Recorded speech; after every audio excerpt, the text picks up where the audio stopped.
Down at the marina today, this is the best place to get parked in town, by the way. I know it's not underground, but it is easy to get in and out of if you're coming into town. So I'm seeing a lot of bad press back in the UK when it comes to people going on holiday to Spain. A lot of the media are saying that people are boycotting Spain and they're this and that because of all the tourists, even though there's not been a single one this year, tourist demonstrations here in Spain. The issue, we've spoke about it on this channel before, the issue with it isn't against tourism, it's against the housing market. But the UK media, I'm going to turn it around and let you see the marina. The UK media have been twisting the stories, and I've seen several articles and it's not so much the national newspapers, it's more local publications that have been writing the stories. It's just clickbait online stuff, really, isn't it? I always like coming down here. But they're basically saying that Spain is anti-UK, which we all know that it's not the truth. And it was interesting. On one of them, I think it was maybe the Mail Online, in one of the articles, there was a guy from London who was Spanish. And he said that, look, he says, I'm Spanish and I live in the UK, and I can tell you, they said that people back in Spain do not dislike people from the UK. And he tried to explain the whole situation with obviously the property. And I just think it's, it happens every single year, that the UK mainstream media seems to have a dig at Spain. And maybe it is because there's so many people still do come to Spain on holiday. I mean, it was still the biggest destination for people coming on holiday from the United Kingdom last year. I mean, Spain last year topped around about 80 million visitors. And I think it's maybe a bit of jealousy for the UK's establishment to try and get people not to go on holiday in the sun. They want them to stay at home and spend their money in the UK. Talking about that, there was an interesting article on the Scottish news talking about people that had went on the fact that companies in the UK had been making a lot of money off of tourism. But what they made in 2023 was a lot less. What they made in 2024 was actually more, but come with the caveat that less people actually went on holiday.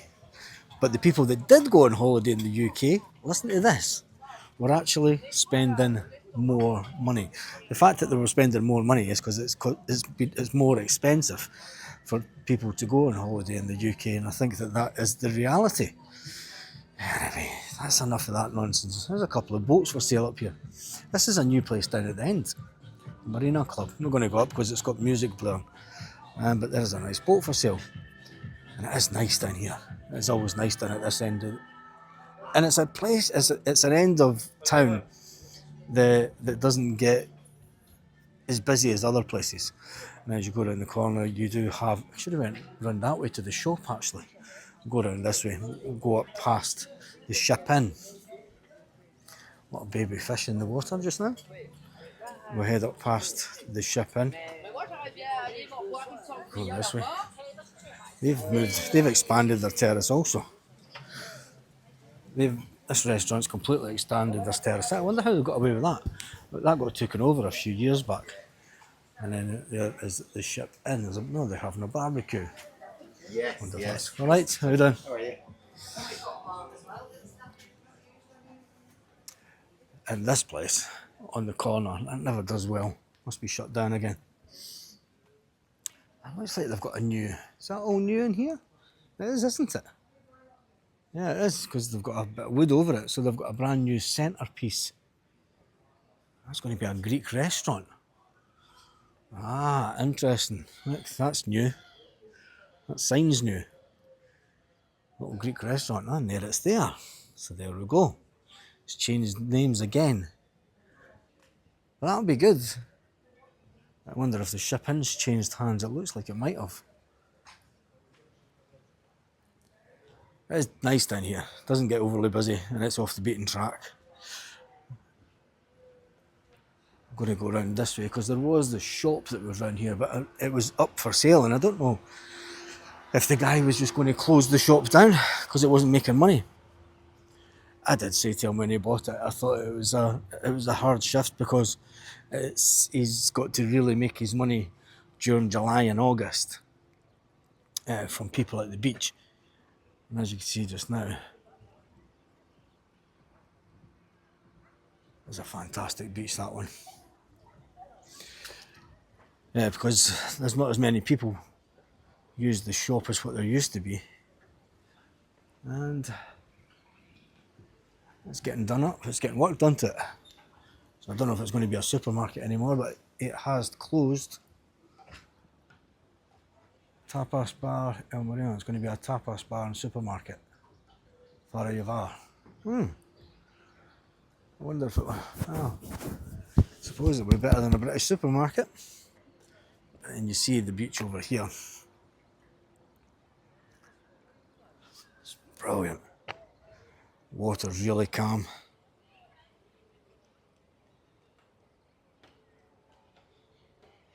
Can you see the first ever block of apartments that was built over this way? I'm just scanning.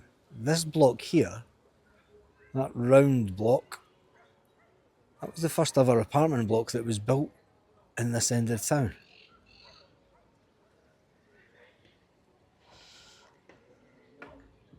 It's just scanning on the fence. So I'll head back round this way.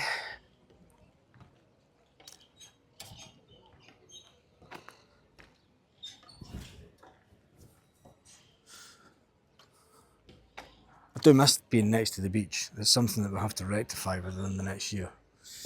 Won't be this year. But it is something that we need to rectify, moving back to the beach. Inland just hasn't cut it for us. Well, it has to a certain extent, and we do like it, but when you think about, and we've spoken to a lot of people about this as well, the fact that you need to look at what you want when you're a little bit older. And the fact is that we know people that have had property inland, and as they got older they have moved back out. I know you can get property cheaper inland, but they moved back out to be closer to the beach for one, and closer to amenities, doctors, etc., and just people. Because staying in the campo where we stay, I mean, we do get neighbours now and again, but generally the people don't stay in the properties that are close by us. And it just, you've got to drive everywhere, and it's lovely having all that land, but I'd rather be a 10-minute walk from the beach any day. And I think we had to try it. It's definitely something that we had to try, because could you imagine if we had bought the house and then 2 years later we're like, we don't like this area? You know, it's a lot to think about. But anyway, and people will say, you should have bought by now. Well, we would have saved ourselves thousands and thousands in taxes every time we moved. And we're of an age, and we're lucky that we, with our work, that we're not tied to one area. You can hire a boat. Ah, there you go. If anyone wants to hire that for the day, who's up for it? 11 people, 850 quids, with a skipper, wee speedboat. Who's up for that? Should we have a Scottish couple in Spain day out? In July. Who's up for it?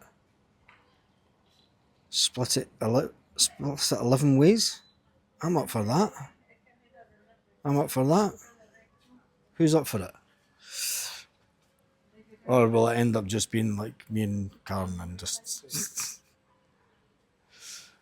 no licence? I'd get the one with the skipper. I don't want to be driving a boat. You get that one. Petrol not included. Well, how does it drive?